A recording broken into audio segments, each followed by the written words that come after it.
Alright, so this is the second level of the last spark.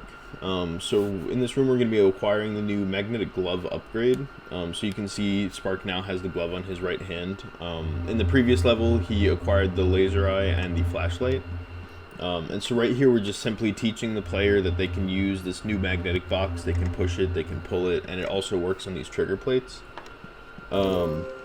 So right here we have two environmental mechanics that the players already learned from the first level in the rotating cylinder and the launcher.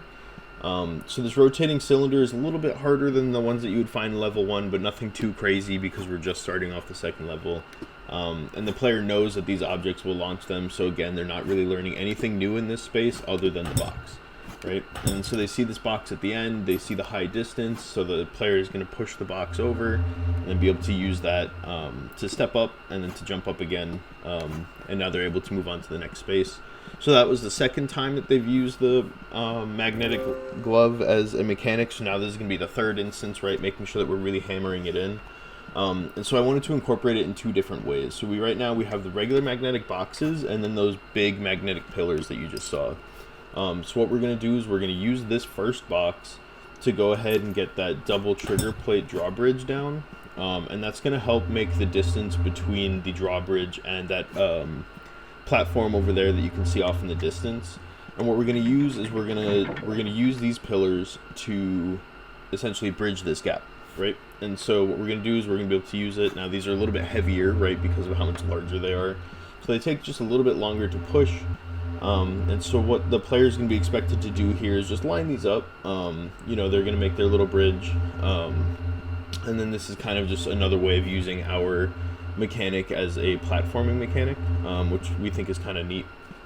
So once we've pushed all three of these together, there is something that I will just be able to note in that I have forgotten to grab the other box, and we do need to be able to use that box again. So what I'm doing right now is I'm just going to go ahead and push this box off, and I'll explain in a second or two why we're going to need to use this. But what I really love about how this room was designed was that I was able to make it so that the player had to use the same box more than once, and that's kind of interesting to have to reuse the same mechanic, and so we wanted to make sure that we were able to show that off. Alright, so now that we have gotten the box on the platform there, I'm going to have to go and call back the elevator. And it's going to take a little bit to come back down. Once it's down, I'm going to hit the button again, we're going to hop back up. And so now we're going to be able to make that platforming jump. So we're going to go ahead and get on the drawbridge, and then we're going to jump on the first one, and then the second one, the third one. Okay, now we're up here, right? And so now you can kind of see why we need that other box, because this is a secondary area where there's two trigger plates. So we're going to use this button to pull the box back up. I'm going to go ahead and get this box onto the far trigger plate back there. Alright, cool. So now that we've hit both the trigger plates, the drawbridge goes down, and now we're able to leave this room and go on into the next one. So here's another introduction, right? So the player's already incorporated 3 different spaces with the magnetic object, so now the player is getting a new magnetic object to play with, right? And these are our magnetic platforms. And hopefully with the way that the style guide was written up, and how all of these magnetic objects use the same emissive, it should be very clear to the player that, you know, they're supposed to be pulling these objects out of the wall. So once they've made this jump, right, they're going to use this little launcher again that they've seen before to get on top of this conveyor belt. And so this is the first instance that the player is able to use the conveyor belt themselves. I've also decided to go ahead and turn the flashlight on because it's intentionally dark in here. And so just trying to find different ways that we can use our flashlight mechanic. I'll turn it off so I don't blind you. Alright, cool. So this is our big conveyor belt room. So just a couple things to note. Right now we're still working on the actual mechanic of the conveyor belts and the spawning and despawning of the objects. So right now we're only spawning 3 items at random on each of these conveyor belts, but the goal is over time we're going to be getting different objects on these, especially in these areas where we need to use the objects to jump. And so we're still just testing out the different sizes and the different speeds, just making sure that everything works before we go ahead and get all the details in. So what I'm doing here is I'm just climbing up. I'm trying to get to the next step, dodging these little objects along the way, and pretty much just using the whole environment of this room to get from where I started to where I needed to exit. And so that little gear rotating over there is one of the hidden collectibles in this level. I'm not going to grab it right now, but once this game is released, I highly encourage that all of these get collected. So I'm just going to jump on these areas here, ride the barrel up, jump on this one. And you can see on the right there, that's the exit that we need to be heading for. And so I'm just going to follow this conveyor belt up and jump down, and I have made it.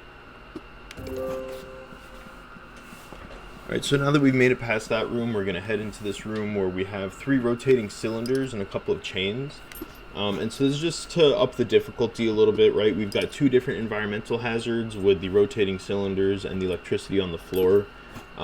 And kind of the idea of using these cylinders and the chains in between these different cylinders just to add a little bit of difficulty. It's a nice little area here. And now this chain at the end is supposed to make the player feel like they can actually make it to the end, right? That orange light coming off from the side. But in actuality, this jump is not possible, and that's intentional, right? And so you'll see that now we're entering the deep part of the factory. The lighting scheme has changed. We're now a blue and amber instead of a green and amber. And so now that we're kind of deeper into the factory, this is pretty much going to be the halfway point of the game. It's also the halfway point of the level, but it's kind of a really nice way to be able to tell the player, hey, we're halfway through, and it's just getting more difficult from here on. And so what I've done is we've pulled these objects out. I'm going to use this turbine to get myself on top of this first one. See if I can make it up. All right, cool. Alright, and so with this high voltage cable, we are experiencing a little bit of collision bugs right now that the programming team is still working on. So as I'm doing this, you might, we might encounter some of those. Yeah, so like right here, we have it set up right now where the player is able to drop the cable if they get too far from the other end of it, which is a neat feature, but right now the collision on both of the ends is a little too sensitive, and so if the player gets too far, pretty much every time they end up dropping it. So what we're actually teaching the player here is this mechanic that you can see right here in what we're calling the digital scales. So the idea is that when one scale goes up, the other one will go down. And so the one that's raised here that I'm coming up to now, the idea is that the player is going to want to get the box up here, and by using the box is going to have such a weight that it'll bring that one down and bring the other one up, connecting the 2 spaces so that the player can then use the high voltage cable to plug into the top one and then plug into the one that's directly behind Spark right now to be able to get across and open the door. But because of these collision bugs, I'm just going to go ahead and skip forward. So now we're going to be teaching the player the magnetic boots, which I've just acquired, as you can see. And so these magnetic boots allow me to walk on any of these magnetic panels. And so what I'm going to do is I just walked up those, right? So we've taught the player how they can walk vertically. And then this panel is designed to be able to teach the player that they can also use these to get horizontal. And then this last area here is going to teach them that they can use them mid-air to bridge gaps. And so right there, we've taught the player 3 different ways that they can use these in not too difficult of a space. Alright, so now that we're on the second area, right, this is going to be the second instance of us teaching the player how the scales work. And so you can see there, right, we're going to have 2 of these platforms. We have the 2 scales, we have the horizontal magnetic platforms behind us. And so because we have 2 of those platforms, what I'm going to do is I'm going to pull 2 of these boxes off of the conveyor belts. So we got the 1, and... okay, cool. Alright, yeah, so now we got 2. And so what I'm going to do is I'm just going to set these up so that we're going to get one of them on the first one and then the other one on the second one. Right, and so now this is teaching the player that we can use more than one box to complete puzzles. So before we've taught the player that they can use the same box to use multiple times within the same puzzle. Now this is saying, okay, you know, sometimes you're going to have multiple boxes and you're going to need to use multiple to solve the puzzle. Right, so we've now got the 2 set up, and I totally forgot to hit the button, so I'm going to drop back down and hit the button. Alright, cool. So now that those are lifted, we're going to head our way back up. Then we're going to use this first one to weigh down the scale. So I'm going to do this, I'm going to pull it over, and you can see off in the distance, as this scale goes down, the other one's going up. Eventually we're going to get a rotator on that to make it swivel. And now we're using these panels to walk across horizontally. we're going to be able to use the scale to jump over and bridge the gap. And then pull this one over, get it on the trigger plate, and this room is complete. So kind of similar with that one room with the high voltage cable, because we're having these issues, I'm not going to be able to show you this room, but essentially what you're going to do is you're going to use this magnetic panel to walk the cable over. You're going to plug in the 2 high voltage areas, the gate's going to open, you're going to then get that box onto the scale. This scale over here is going to lift up, you're going to climb back up the magnetic wall, jump off the breakable platform, there's a trigger plate off to the right there, which is then going to open the door, and then you're going to use the chain to swing over. Alrighty, so this is the last room of level 2, and this is going to essentially be the room that bridges you into level 3. So what I'm going to do here is I'm going to go grab the high voltage cable, and you can kind of see up there that there's a box up there, but it's not entirely moving right now, and that's because the conveyor belt in here is shut off. And so what this high voltage cable is doing is actually going to be turning it on. While we were playtesting this room, one thing that we noticed was that without there being a sound effect, when this turns on, it was actually kind of confusing to the player. So that's one of the things we're going to be adding in shortly. And you'll notice once I plug the second end in that right now there isn't a sound effect.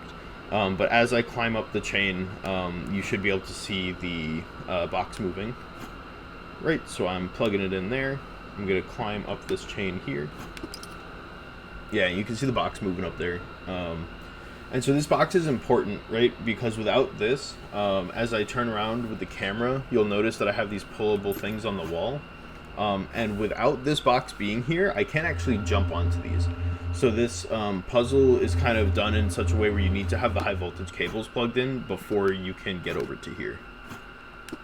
All right, and now we have a magnetic cylinder that I'm on, which is the player's first interaction with this.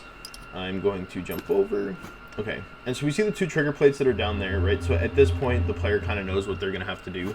But what's kind of neat in the way that this level is set up is that the player doesn't know kind of what's about to come. So the player's going to think that this is just a regular room, and that once they get this box onto the trigger plate, they're going to be able to just, open the door and keep on going. I don't want to spoil the surprise for you, so I'm going to stop talking.